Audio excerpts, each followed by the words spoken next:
বৃষ্টি স্নাত শ্রাবণ সন্ধ্যায় সবাইকে জানাই আমার আন্তরিক অভিনন্দন, শ্রদ্ধা, শুভেচ্ছা। আমার কবিতা মৌন ছায়ার সাথে। মানে অভিমানী কতদিন কেটেছে সময়, দিন কথা রাত কথা কতদিন, মানে অভিমানী।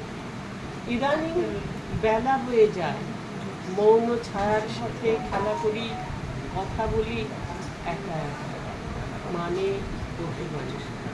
সময়ের রোদ ছায়া ছুঁয়ে কখন হারিয়ে গেছে আমাদের বসন্ত বিকেল, জ্যোৎস্নার কথা, নদী, কাঁঠাল পাতার ভিতর পাখিদের মিথুন উৎসব, মধ্যরাতে বয়ে যায় হাওয়া, পাতা কাঁপে, মেঘ ভাঙে, চোখে দেয় চাঁদ, একা একা খেলা করি, কথা বলি একা, মানে অভিমানী।